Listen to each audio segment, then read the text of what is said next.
Hello, I'm Kads, and welcome to today's video. So once again, the portal of Teleria is lit, which means it is once again time to pull some shards. However, I do want to mention that we did get a pretty big news drop in the What's Next in Raid video, so if you want my deep dive on that, I can make that into a video as well. Let me know down in the comment section below. But the short version of that is I'm excited for new dungeons. As you guys know, I love PvE in this game, so a new challenge, a new thing to tackle is always exciting to me. Live Arena, I've never been a huge fan of PvP in this game particularly, just because of how difficult it can be to go against people who are significantly better than you. So I'm hoping for the best that it's balanced and as far as matchmaking is concerned, but we'll see how that works when that is released. Quality of life improvements, excellent. Love to see it. A lot of the features that are featured in RSL Helper, which is a very popular PC tool for those of you who are mobily exclusive.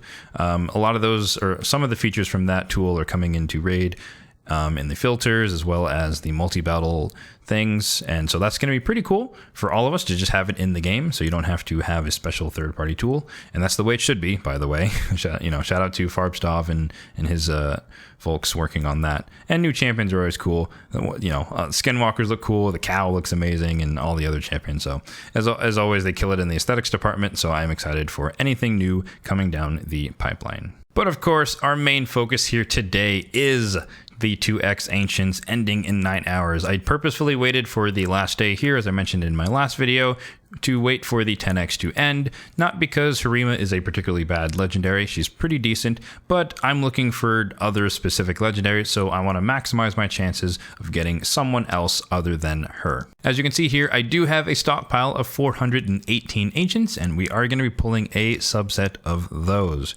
If we hop over to the Champ Chase event, or the Champ Chase tournament, you can see that I already do have 500 points banked, and that is from summoning Owella, our most recent fusion champion, and 3 mysteries, I guess, from the daily from yesterday. So I have some progress towards the legendary tome, 3,000 points, which is always my immediate goal, and that's where we're going to aim for today. However, in addition to that, if we hop over to my Mercy tracker, you will see that we are 74 shards since the last legendary pulled. Now, in conjunction with what I talked about in my previous video, I want to be positioned for next time when there's a POGO event, and so I want to be within 100 shards of a guaranteed champion from the Mercy system. So at the very least, I do want to pull 50 Ancients regardless of whether or not that gets me to 3,000 points. That's roughly in the ballpark of how many it should take anyways, but I want to make this number at least be 120 such that I'm guaranteed to pull a double legendary for the next POGO event within 100 shards, which is a great return on my investment. Aside from that, my wish list as far as champions is somewhat unchanged, although considering the changes coming for the hard mode dungeons, now I'm a little less certain about Poison Explosion, so I may not want Xavier and Elendril anymore, depending on how that content is, so we'll have to wait and see. I'll take them if I get them, of course, but I don't know if they're going to be as immediately useful as they currently are. Nonetheless, I'm still looking for the Valkyrie, for Demon Lord Clan Boss, the Molly, and you know what? I'll add Astrolith to the list because I do have a 2 Hanorok, and I would love to be able to spread irresistible bombs to blow up all of these Stone Skin Mithrals and Cardials and all the other annoying champions in the arena. For the epics, they are the same. Looking for Duck the Pierced for some Faction Wars efficiency, and some Dark Elves and Sylvan Watchers for the Faction Guardians. All right, let's get into the shard pulls. We've got the space, we've got the cash, and hopefully we've got the luck. Let's get it. First 10 is going to be a bunch of epics. Let's see it. No, I tried to jinx it. Okay, we got a bunch of rares. An all blue, not the all blue, 100 points. RIP. Daily quest done. A little bit of efficiency. Oh, wow, look at that. We got a fusion champion. Or a fusion rare. Fusion's over, but nonetheless. Okay, that's 100, so we are at 603. Next set, we have Balthus Droglord. Somewhat underwhelming. I think he's like a tanky-ish type champion. Decrease crit rate. Provoke on one enemy. Yeah, not that good. Flesh Tear, I think he has that ability to increase the duration of all buffs and then decrease the duration of enemy buffs, so he's unique in that regard, but definitely not used. Pestilus is kind of weird.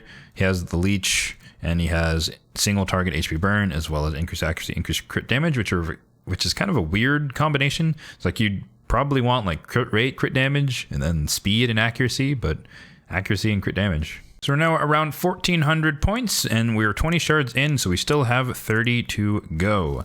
Next set of 10 is going to be a decent amount of epics. Okay, that's a Sylvan Watcher.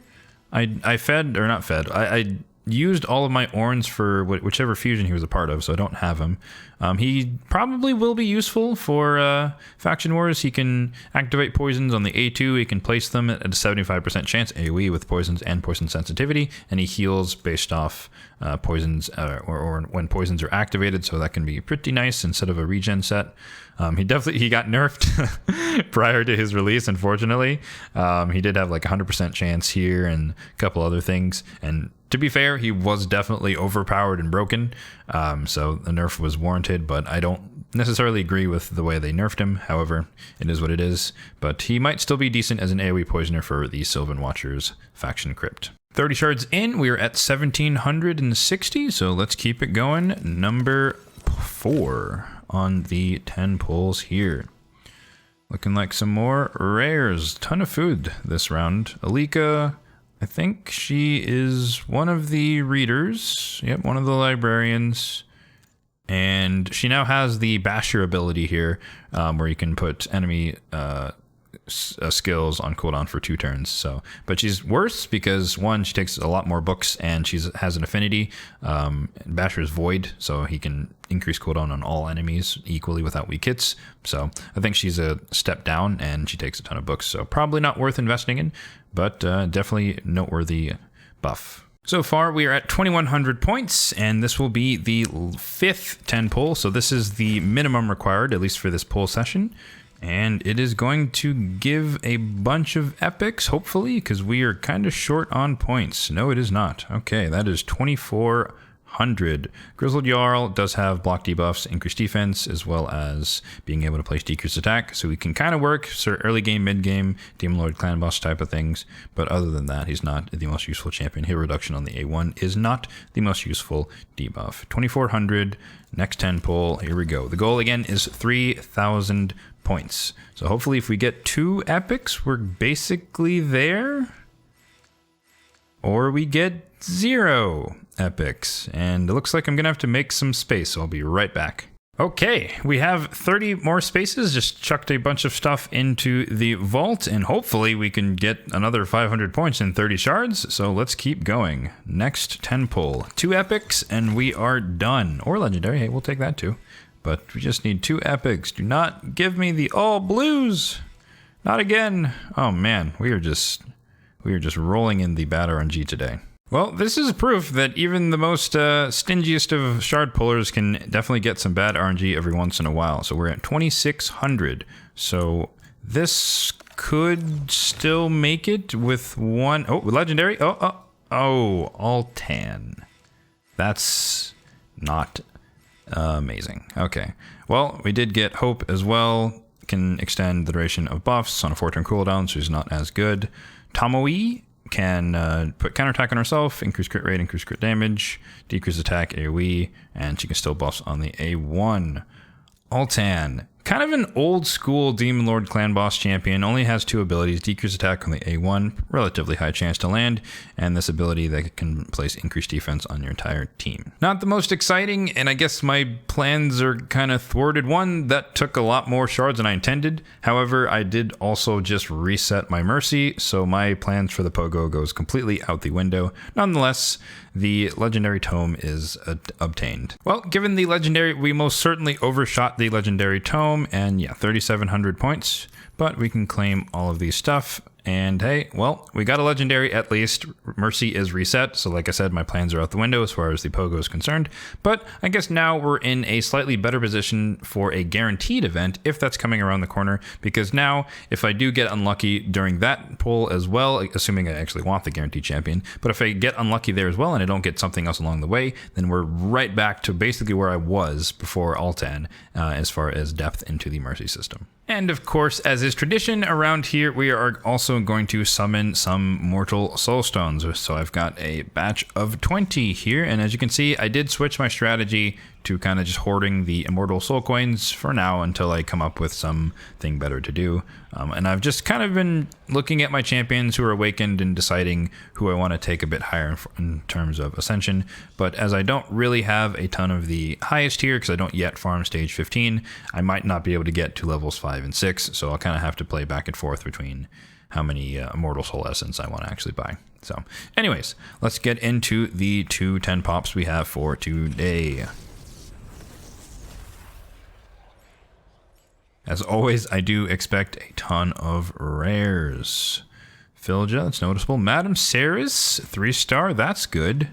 That might be an improvement on, well, it's an improvement on one, or maybe I could just use it on the other. I'll have to think about that. Unfortunately, I have 2 Rhoduses, and both of them have 1-star, so that is going to be sold. I don't think I'm going to get a 3rd, or I would probably not use a 3rd. So, decent epics here, but most of them probably won't be used. Madame Ceres is the highlight. Next set of 10 is also a bunch of rares. Aerithar did get, or no, he didn't get a buff. That was Errol, so no, definitely not going to use him, and nothing noteworthy there. Maybe a 2-star Judge for rare secret rooms. That might be a little boost to his Phantom Touch. There you go.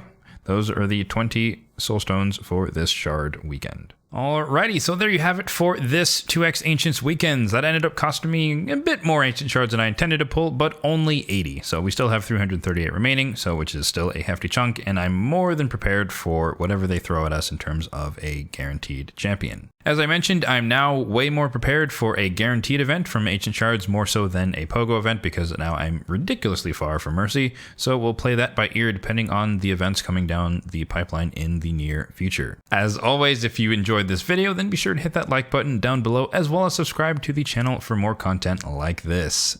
Thanks for watching, and have a good one.